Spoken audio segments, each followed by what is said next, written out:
MT Vasudevan Nair എഴുതിയ പള്ളിവാളും കാൽച്ചിലമ്പും എന്ന കഥയുടെ ചലച്ചിത്ര ആവിഷ്കാരമാണ് നിർമാല്യം എന്ന സിനിമ. ഒരു ഗ്രാമത്തിലെ ദേവീക്ഷേത്രവും അവിടുത്തെ ശാന്തിക്കാരനും വെളിച്ചപ്പാടും കഴകക്കാരനും അവരുടെ ജീവിതവുമെല്ലാമാണ് നിർമാല്യത്തിലൂടെ MT ആവിഷ്കരിച്ചത്. കൊടിയ ദാരിദ്ര്യത്തിലും അനുഷ്ഠാനങ്ങളെ മുറുകെ പിടിച്ച വെളിച്ചപ്പാടാണ് ഈ കഥയിലെ നായകൻ. ഒരുപക്ഷെ മലയാളത്തിൽ അതുവരെ കാണാത്ത ധീരമായ പരീക്ഷണമായിരുന്നു നിർമാല്യം എന്ന സിനിമ. അതിനു മുമ്പോ ശേഷമോ അതുപോലൊരു ക്ലൈമാക്സ് പിന്നീട് മലയാളത്തിലെന്നല്ല ഇന്ത്യൻ സിനിമയിൽ തന്നെ ഉണ്ടായിട്ടില്ല. താൻ പറയാൻ ഉദ്ദേശിച്ചതെന്തോ അത് ഒട്ടും മറയില്ലാതെ പ്രേക്ഷകന് മുന്നിൽ കാണിക്കുകയായിരുന്നു MT വാസുദേവൻ നായർ എന്ന എഴുത്തുകാരനും സംവിധായകനും. 1973 നവംബർ 23 നിർമാല്യം തിയേറ്ററുകളിലെത്തിയത്. MT വാസുദേവൻ നായർ ആദ്യമായി സംവിധാനം ചെയ്ത സിനിമയായിരുന്നു നിർമാല്യം. നടൻ സുകുമാരന്റെ ആദ്യ ചിത്രം, രവി മേനോന്റെ രണ്ടാമത്തെ ചിത്രം എന്നീ പ്രത്യേകതകൾ കൂടി നിർമാല്യത്തിനുണ്ട്.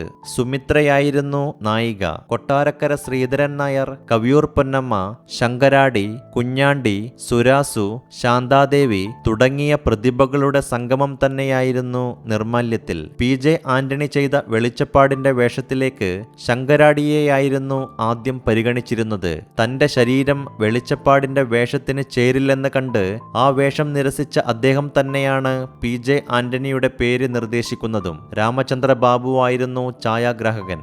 സ്വാതി തിരുനാളിന്റെയും ഇടശ്ശേരിയുടെയും കവിതകൾക്ക് K രാഘവനായിരുന്നു ഈണമിട്ടത്.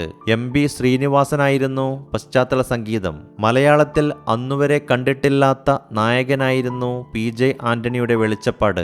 ഉത്സവത്തിന് വാളും ചിലമ്പുമെടുത്ത് വീട്ടിൽ നിന്നും ഇറങ്ങവേ സ്വന്തം ഭാര്യയുടെ മുറിയിൽ നിന്നും അന്യപുരുഷൻ ഇറങ്ങി വരുന്നത് കണ്ട് വെളിച്ചപ്പാട് അമ്പരക്കുന്നു. എന്റെ 4 മക്കളെ പെറ്റ നീയോ നാരായണി എന്ന ചോദ്യത്തിന് തന്നെ ഇങ്ങനെയാക്കിയത് നിങ്ങൾ തന്നെയാണെന്ന ഭാര്യയുടെ മറുപടിയിൽ ആ അമ്പരപ്പ് തളർച്ചയിലേക്ക് വഴിമാറുന്നു. ഭഗവതിയെ രക്ഷിക്കാൻ നിങ്ങൾ നടന്നപ്പോൾ വീട്ടിൽ അടുപ്പെരിഞ്ഞിരുന്നില്ലെന്ന നാരായണിയുടെ വാക്കുകൾ നിസ്സഹായതയോടെ കേട്ടുനിൽക്കാനേ അയാൾക്കാകുമായിരുന്നുള്ളൂ.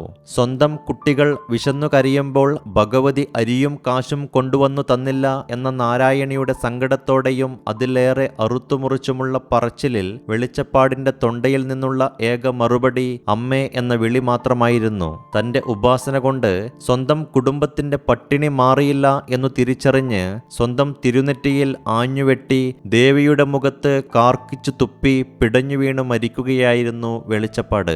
1974 മികച്ച ഫീച്ചർ ഫിലിമിനും PJ ആന്റണിക്ക് നടനുമുള്ള ദേശീയ പുരസ്കാരങ്ങൾ നിർമാല്യത്തെ തേടിയെത്തി. അതേ വർഷം മികച്ച ചിത്രം, നടൻ, എഡിറ്റർ, തിരക്കഥ എന്നിവയ്ക്കുള്ള സംസ്ഥാന ചലച്ചിത്ര പുരസ്കാരങ്ങളും നിർമാല്യം സ്വന്തമാക്കി. വിശപ്പാണ് ഏറ്റവും വലുതെന്ന് പറയുന്ന, അല്ലെങ്കിൽ വിശപ്പകറ്റുന്നതിനേക്കാൾ വലുത് ഈ ലോകത്ത് എന്തുണ്ട് എന്ന് ചോദിച്ചുകൊണ്ടേയിരിക്കുന്ന ചിത്രമാണ് നിർമാല്യം. അതുകൊണ്ടാണ് പുറത്തിറങ്ങി അരനൂറ്റാണ്ടായിട്ടും ഈ ചിത്രം ഇത്രമാത്രം പ്രസക്തമാവുന്നത്.